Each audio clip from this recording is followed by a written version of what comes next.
Hello, everyone, and thank you for joining us on the Fully Managed podcast. Thank you, Vlad. Thank you, Michael, for joining me. I really appreciate it. Shannon, thanks for having us. Thank you.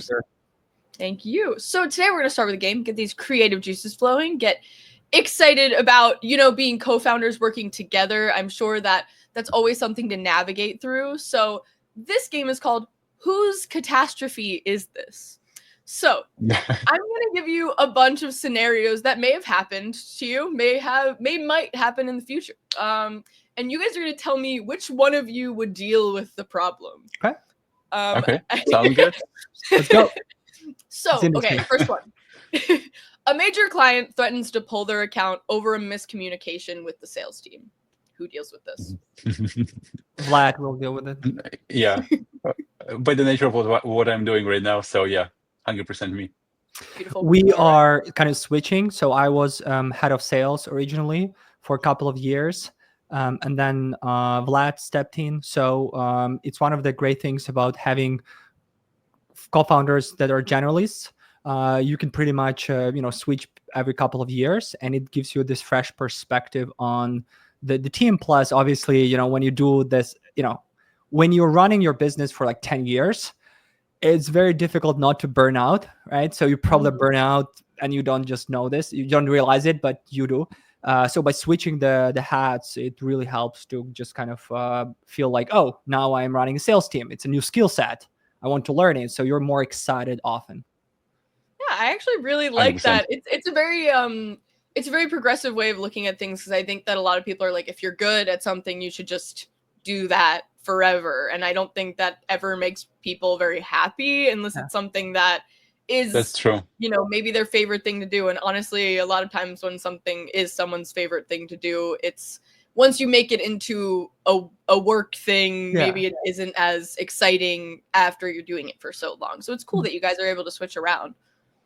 But also, like, think about problem solving, right? Like when you are wearing a marketing hat all the time, you think about problem of marketing from marketing standpoint. Like, I am a marketer, so like, how do I build top of the funnel, whatever. If you're a sales, you're like, oh, how do I convert bottom of the funnel?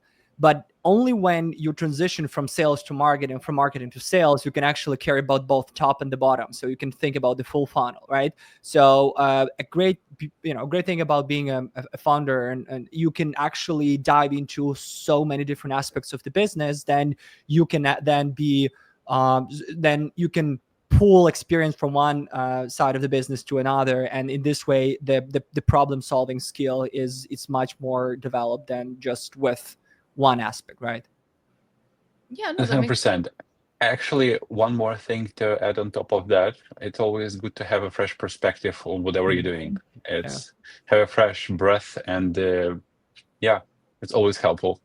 Sometimes I tell Vlad, like, honestly, I'm just giving up. I'm like so annoyed with this. Can we just jump in? Can we just jump in and take it from here? Like, honestly, like if I do this one more time, I'm gonna kill myself. And he's like, sure, no problem. Let me do that.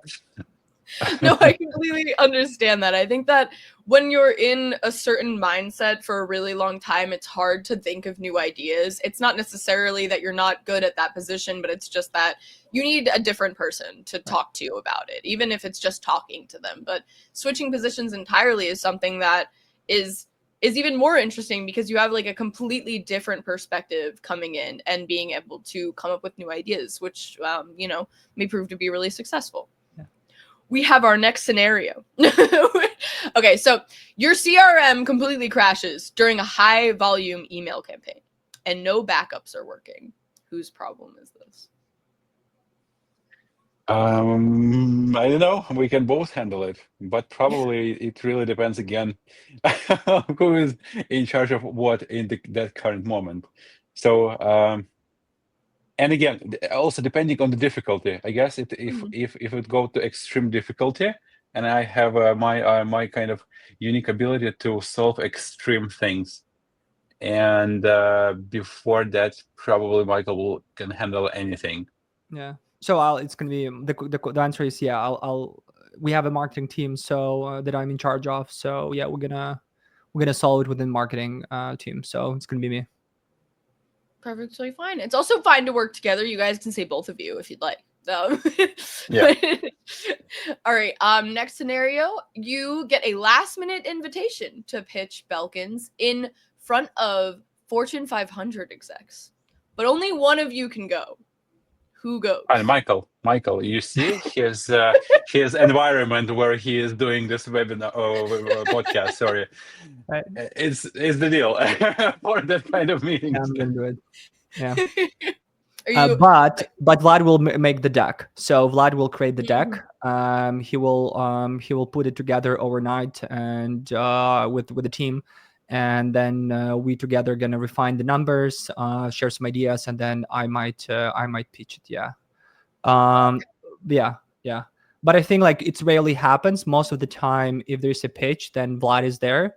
Yeah, because he's more involved into kind of finding the resources for the business to grow in terms of again, businesses need resources, right? Connection, partners, funds. So Vlad is typically the one who are going out there and kind of building those strategic relationships, and then sometimes I do that, but yeah. This is awesome. It sounds like you guys complement each other very well. It's not often that you see that with co-founders. I think there's butting heads a lot in the business world, but it's really cool to see that you guys are able to, what your strengths are and you know how to build on that and be able to create something that's really wonderful.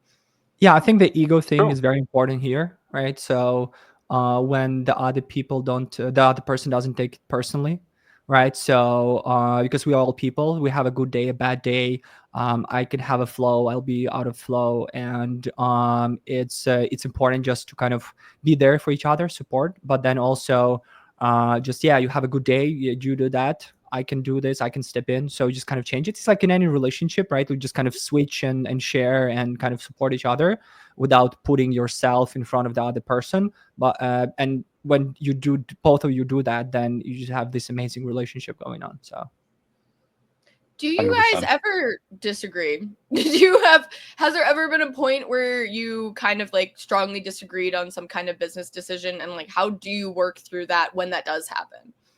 Sure. I guess there is none kind of relationship without arguing about anything or something at all. So we always have like our own perspectives on the things.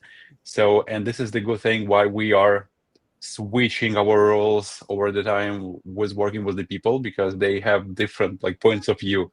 But sometimes, yeah, we disagree. That's pretty natural for any businesses or any relationship. So yeah. just to add on this, I think like again, when you disagree, it's very important to understand where you're pushing too hard. So sometimes, especially I am kind of being an extrovert person, so I sometimes can push a lot too much, and so and then when I feel that all right, I'm stepping to the danger zone, then I'm just backing off and say, you know what, yeah, it doesn't worth it, or like, yeah, I understand. So or like if Vlad see that I am taking initiative on something, then he's like, yeah, sure, whatever you want to do it, that's fine. So again, it's just kind of you need to understand what's more important for you, the relationship that you're building and that you're doing that the long term, or that quick action of dopamine in the blood that, yeah, I won, or I'm the right guy, something like that. And you don't need that, right? So it's not healthy. So Yeah. No, that's a good thing to be able to acknowledge, because I think that there's many founders out there that are very proud, and that's very fair. I mean, like, you've created something that's really wonderful. I mean, like, it's good to be proud of your work, but I think sometimes that pride can get in the way of like making proper decisions in which are the best for the company and everyone involved. You're right. You need to be aligned. And this is maybe the secret sauce for other co-founders. You just need to be aligned, and yeah, you can reach whatever you want, whatever you like, whatever you wish. We're in people business, so companies are built by people and they're built by teams, right? So it's not whatever we are doing with Vlad, we're just 2 out of several hundred people that are making success every day. So it means like, why do I need to put myself in front of him, or we need to put ourselves in front of our team if we're all doing that together? We just have different roles, right? But at the end of the day, with that perspective, you always know that, as you mentioned, there are people that can do this better. There are people that are just amazing in this, right? And you realize that, and you just try to make things work by utilizing the resources you have, by coordinating with people, like making things happen. Just kind of, I call it like in tech, like deploying, like finishing, getting across the finish line, right? And that's what kind of the founders are. But at the end of the day, it's like a team effort. So we're doing that as a team. Yeah, no, I think that is really wonderful. You guys are able to navigate that while also understanding that, there's other people involved that you also need to understand, and it's not just you two, which is, I think kind of the problem with maybe other organizations or companies in which like that's not considered. Yeah. You're not above your organization. So it's like we are serving our team, right? So we are employees of the team. So we are making everything we can to make everyone, happy, fulfilled, accomplished, successful, and so on and so forth. So if our team and our clients that we're serving, then, and the same, we are like serving each other. So in this way, you like kind of, I like the concept of serving leader in a way, right? So that you're serving from the front, and as a result of that, it always helped to just know your place and know, what you can do and cannot do. So yeah, it's very important to be able to acknowledge what you're capable of, and also how to like delegate as well, because that's something that is really hard for a lot of people. So like, speaking of other companies that may do this or may do that, so for scaling sales efforts, what is something that you guys kind of see a lot of other companies make the mistake of, and why do you think that happens? You can start, Michael. Yeah. Okay. So depending on the size, probably, right? So let's say I am running a startup or a small business that is growing. One of the really large mistakes is bringing sales team too late. So right, or too early. For that matter. So if I'm bringing my first sales account executives too early and trying to delegate and say like, all right, like now I brought you in, you close this. And I personally hasn't been able to do any closing myself, or just a little of the closing. So things going to go south very quickly, right? And you're not going to be able to change anything because you haven't been able to build experience in that. Or if you're bringing people, sales account executives too late, and you're just always closing as the founder, and you don't have a structured sales team, you always feel that you're chasing, and you cannot kind of, if you're kind of focusing on something else, then your pipeline dries out, and then again and again, and going on cycles. So I think that's just a major problem for folks. And also another problem is especially for like people who is not involved in sales or managing sales team or other C-suite that like it was in the company, that most of the time people do not diversify or like completely understand sales feedback, because you need to have a certain mindset to work with clients, and you need to fight for like getting them close, to like provide them with value, and you can always be like overhyped up about that. And when a sales executive will share his like opinion or feedback, or they will need any help for anything, it will be always like, we need now because like entire city will burn or something. And this is probably related to like each and every step or each and every process of maintaining sales department, because this is related to process, this is related to working with clients, this is related to like basically anything. And if you wanted to like fix something or improve anything, you need to have or be involved in this kind of sales mindset, and you need to be in the same page as these people who kind of serving your clients, working with your clients on the daily basis. Because this is like, over the years, I see that there's this certain type of people, certain type of soft skills you need to have in order to be in the sales. And other departments have other skills, obviously. Yeah, but being to Vlad's point, being like a client-driven or sales-driven organization is important these days, right? Like all the oceans are red, and especially from executive standpoint, a founder, like all the founders should know how to close deals, and they always think about generating clients, and taking sides of your sales team and your client team is important, right? So yeah. Yeah, I think to both of your points, I think that there is everyone kind of believes that they do need this kind of sales effort, of course, but there's also like a time and a place, exactly what Michael said, of the idea that there there are many agencies that I speak to that are getting their clients solely based off of referrals. Like they don't really have a sales strategy necessarily. And that's okay because they're doing great work and they're getting referrals. And honestly, that's usually preferred by any company of that, you know, you're likely getting a better client through a referral. But I think that a lot of them feel the need to have a sales team based off of that. And maybe they didn't fine tune it, or they weren't ready to have that, and maybe they're not getting the proper leads that they want or whatever it may be, and that could end up kind of at a detriment to the company where they're not thinking of all of these different things that they have to think about before fully fledging this. Right. Yeah. It's sorry, I didn't mean to cut you off. Yeah. No, go ahead.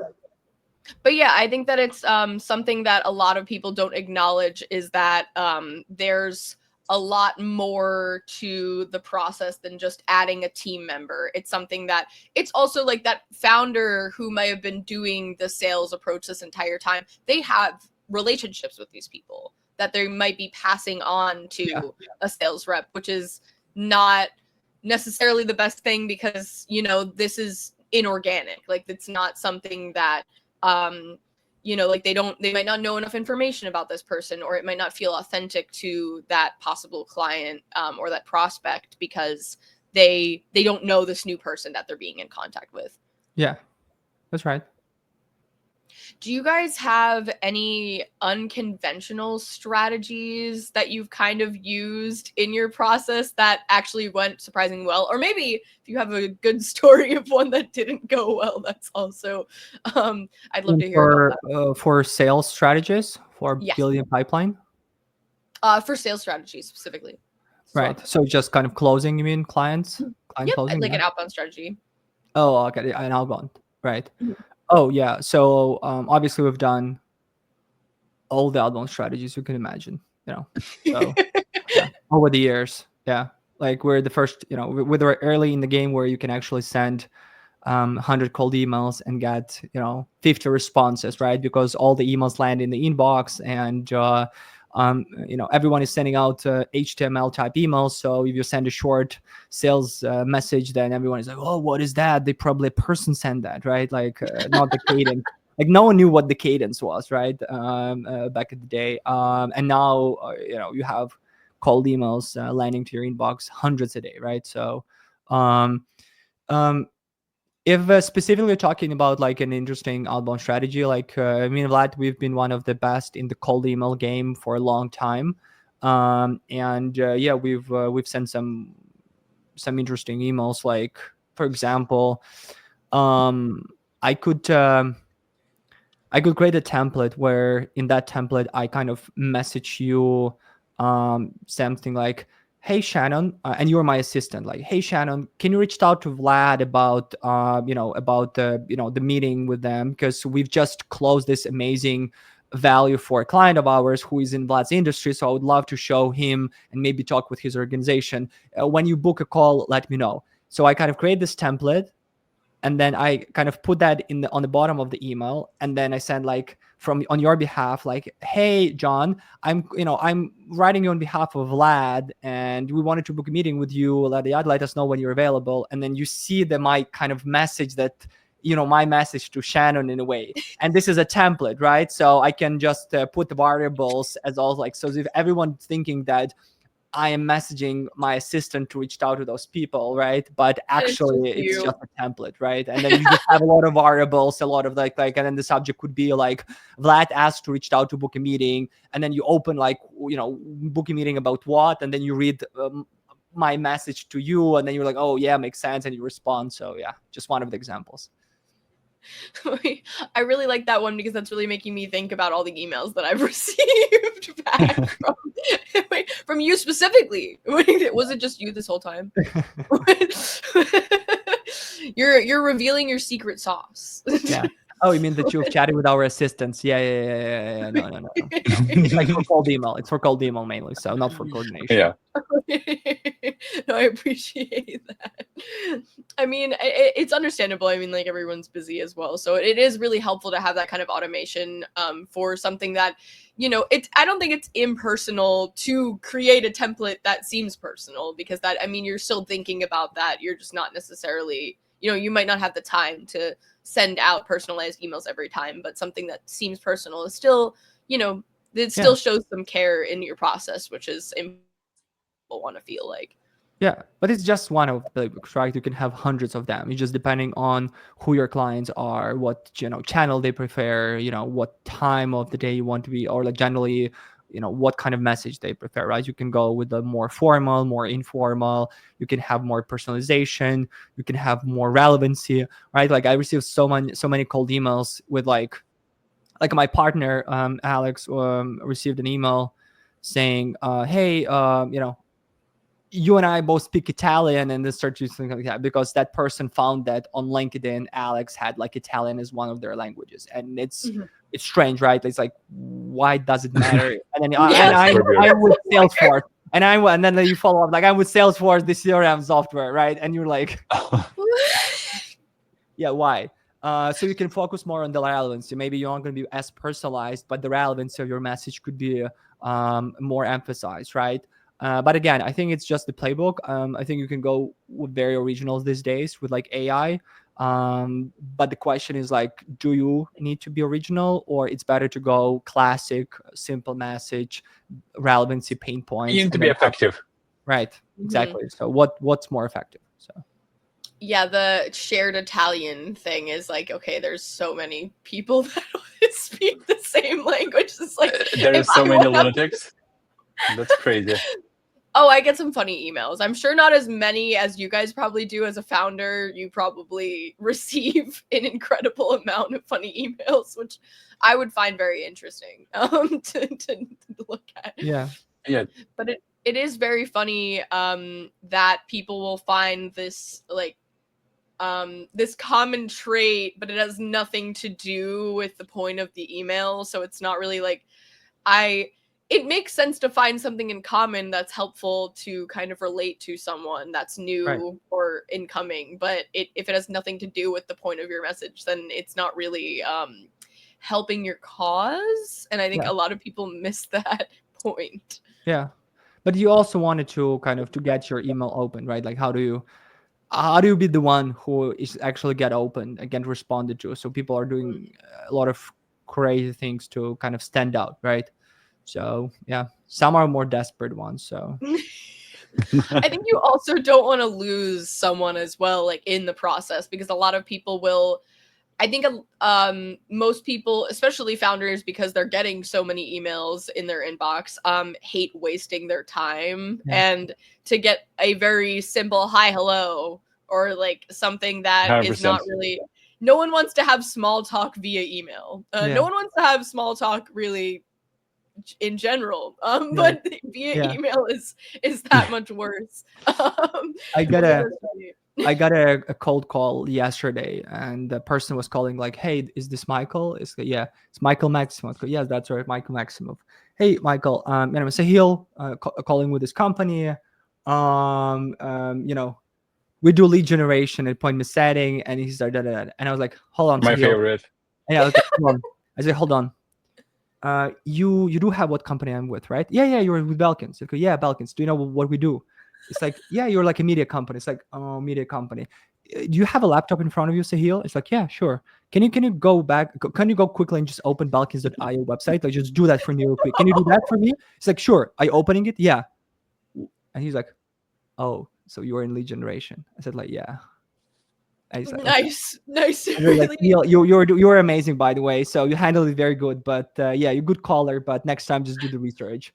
And then obviously I finished with like, if you wanted to, because he was very pleasant on the calls. Like if you decided to kind of change your company, and join Belkins.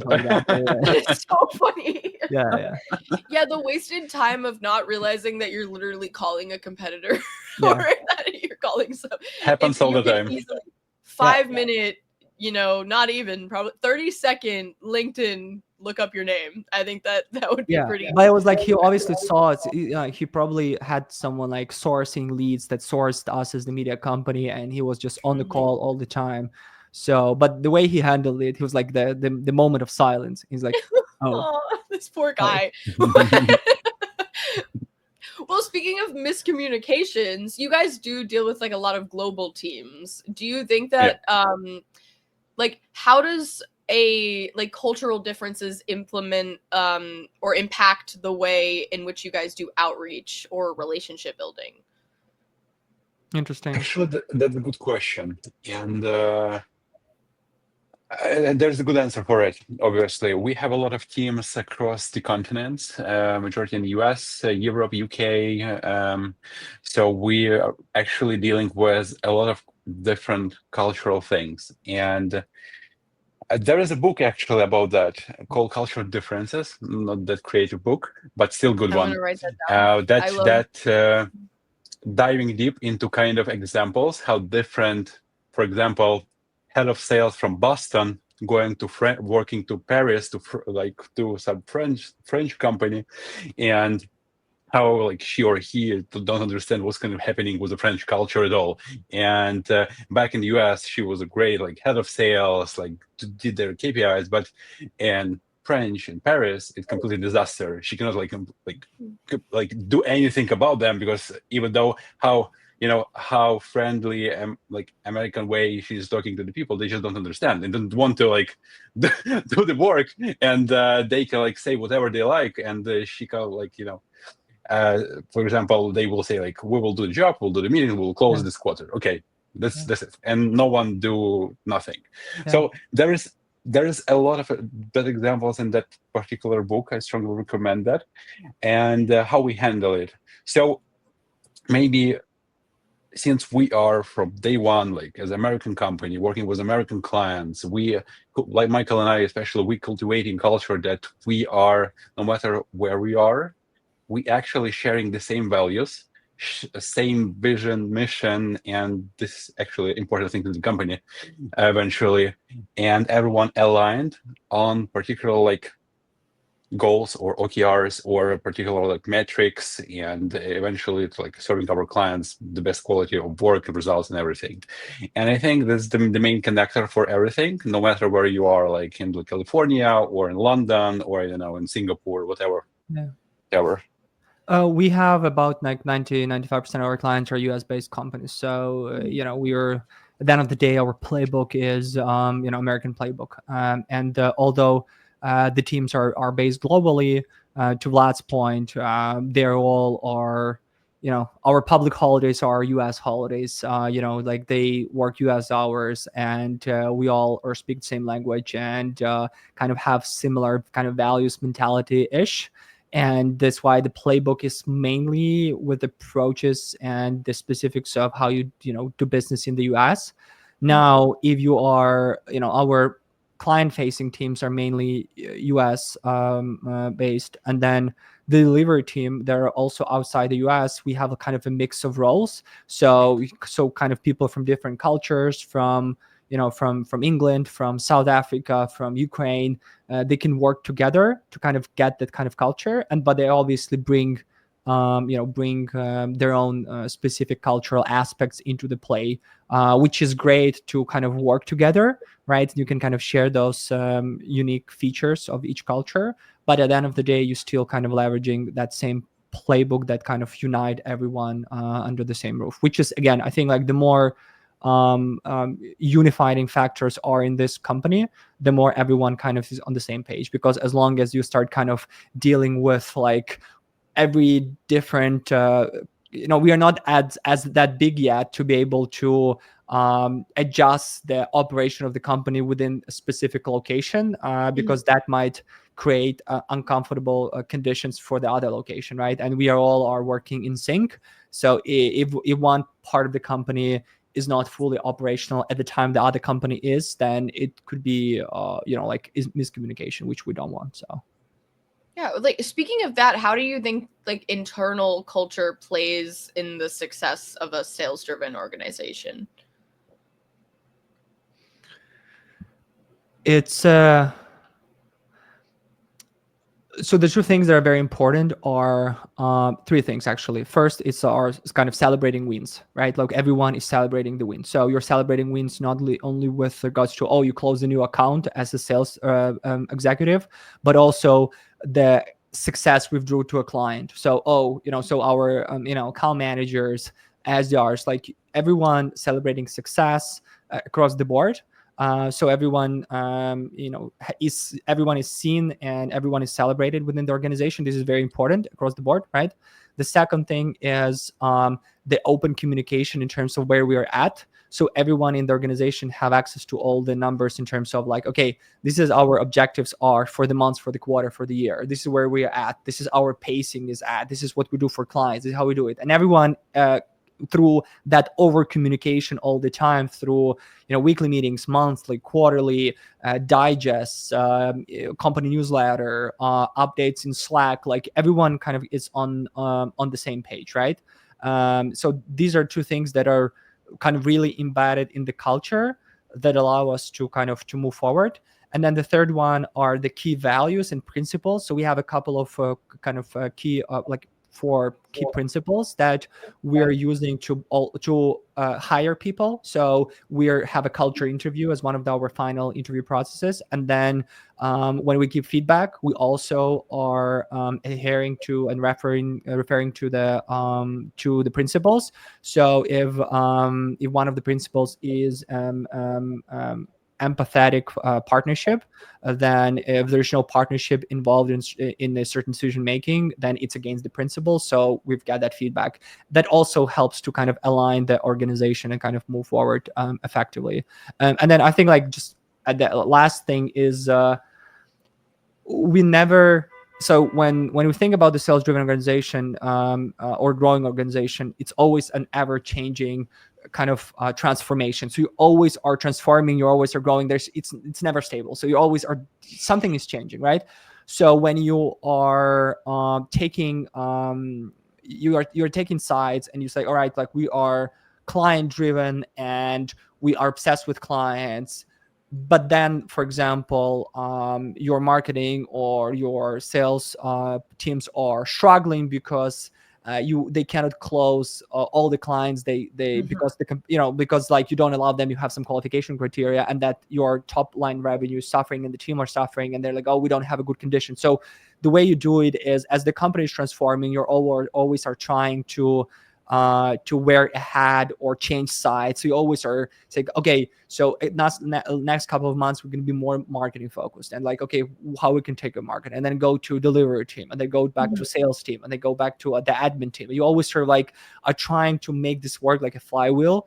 So you're never static in one direction, and as a result of that, all people within the organization are aligned, as well as they all think that they cared, and then that sort of like things are changing for them and they're evolving and they're growing and they're heard, right? That's important, and they can impact the decision. So I think like this couple of points are that something that helped us to see success in building an effective global sales driven organization. Yeah.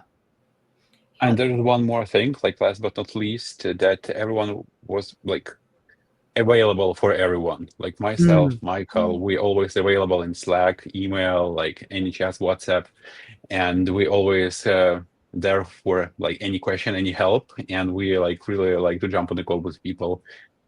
Like Or with doesn't clients. matter, yeah, or with clients, yeah, and everyone appreciates that. Yeah, we have this rule that you can message people when you want, but they can respond back to you when they can.